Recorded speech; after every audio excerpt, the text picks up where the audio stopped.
स्वागत है आपका फिर से zero to hero Python series में। आज है इसका चौथा दिन और आज हम बात करने वाले हैं पाइथन में टाइप कास्टिंग और कन्वर्जन की। जी ठीक है, तो चलिए देखते हैं इसको। आज का अपना इरादा यह है कि हम समझें कि पाइथन अलग अलग डेटा टाइप्स को कैसे हैंडल करता है और जरूरत पड़ने पर एक टाइप से दूसरे में कैसे बदला जाए। हाँ, और ये समझना क्यों जरूरी है इस पर भी बात करेंगे, खासकर जब डेटा अलग अलग सोर्स से आता है। हाँ सही बात है। तो कहाँ से शुरू करें? Type casting? हाँ, टाइप कास्टिंग से शुरू करते हैं। सीधे शब्दों में कहें तो ये बस एक वेरिएबल का डेटा टाइप बदलने का तरीका है। ओके।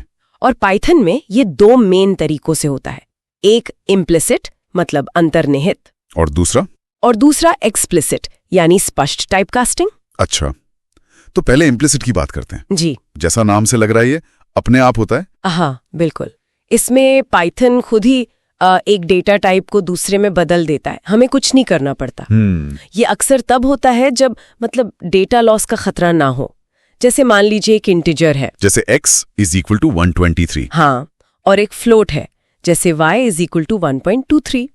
अब अगर इन्हें जोड़ें z = x + y तो पाइथन अपने आप x को यानी इंटीजर को फ्लोट में बदल देगा। अच्छा, ताकि वो 0.23 वाला हिस्सा गायब ना हो जाए। एग्जैक्टली। तो जो रिजल्ट आएगा z वो भी एक फ्लोट होगा। वाह, पाइथन तो काफी होशियार है, इसमें डेटा बचाने की कोशिश करता है। जी, लेकिन तब क्या जब हमें किसी खास टाइप में ही बदलना हो, हम चाहते हैं कि वो इंटीजर ही बने भले ही कुछ डेटा जाए। हाँ, यहीं पर एक्सप्लिसिट टाइप कास्टिंग आती है। ओके। एक्सप्लिसिट में हम प्रोग्रामर पाइथन को साफ साफ बताते हैं कि भाई इसे इस वाले टाइप में बदलो। और ये कैसे बताते हैं? इसके लिए हम फंक्शंस यूज करते हैं, बिल्ट इन फंक्शंस है पाइथन में। अच्छा, ये इंटरेस्टिंग है।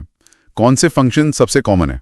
सबसे ज्यादा जो इस्तेमाल होते हैं वो है इंट, फ्लोट और str। ठीक है, तो इंट ये क्या करता है? इंट फंक्शन जो है वो किसी फ्लोट को या फिर किसी वैलिड स्ट्रिंग को इंटीजर में बदलता है। जैसे अगर आप इंट 2.8 करें तो आपको मिलेगा सिर्फ 2। ओहो, तो 0.8 गया, डेटा लॉस हुआ या?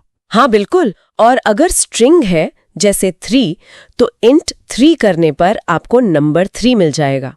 अच्छा, और फ्लोट इंटीजर या वैलिड स्ट्रिंग को फ्लोट में बदलता है। जैसे फ्लोट 1 करेंगे तो 1.0 मिलेगा। और फ्लोट 4.2? वो 4.2 बन जाएगा। ठीक है। और तीसरा था str, ये तो शायद सबको स्ट्रिंग बना देता होगा। हाँ, लगभग किसी भी डेटा टाइप को आप str से स्ट्रिंग में बदल सकते हैं। जैसे str2 बन जाएगा 2। और str 3.0? वो 3.0 बन जाएगा। समझ गया। लेकिन यहाँ ध्यान यही रखना है कि एक्सप्लिसिट कास्टिंग में डेटा लॉस हो सकता है, जैसे वो इंट 2.8 वाला केस था। हाँ, तो हमें सोच समझकर यूज करना होता है कि कब कौन सा फंक्शन इस्तेमाल करना है। सही। तो ये तो हो गए 3 मेन वाले। इनके अलावा भी कुछ खास फंक्शंस हैं क्या? हाँ, और भी कई हैं जो अलग अलग तरह के कन्वर्जन करते हैं। कुछ और इंटरेस्टिंग वाले बताऊं? हाँ बिल्कुल।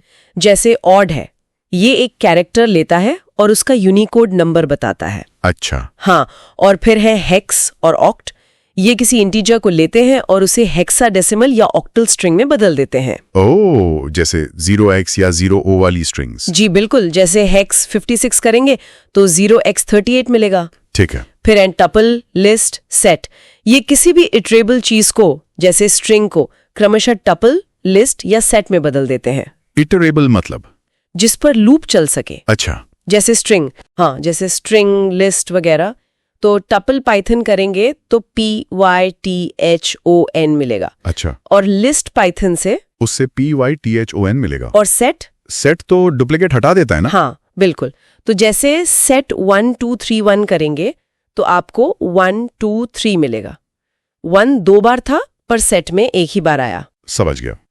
और एक डिक्ट भी है जो की वैल्यू पेयर से डिक्शनरी बनाने में काम आता है। ओके। और एक CHR है। CHR ये क्या करता है? ये ORD का उल्टा है, आप इसे एक नंबर देंगे और ये उसका कैरेक्टर बता देगा। जैसे CHR 76 करेंगे तो L मिलेगा। अरे वाह, काफी सारे ऑप्शंस हैं। जी हाँ। अच्छा, एक सवाल छोड़ जाते हैं सोचने के लिए। हाँ।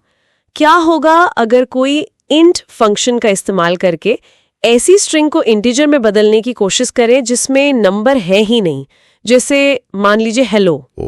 तो एरर आएगी शायद। हाँ बिल्कुल। तो सोचने वाली बात ये है कि किस तरह की एरर आएगी, और अगर ऐसा हो जाए प्रोग्राम में तो उसे ग्रेसफुली, मतलब बिना क्रैश हुए, कैसे हैंडल किया जा सकता है। ये बढ़िया पॉइंट है सोचने के लिए, एरर हैंडलिंग जी। अगर आप इस तरह की गहरी प्रोग्रामिंग कॉन्सेप्ट्स और यूनिक आइडियाज को और सीखना चाहते हैं तो रिवाइविंग इंडिया से जरूर संपर्क करें। आप उन्हें इंस्टाग्राम पर DM भी कर सकते हैं।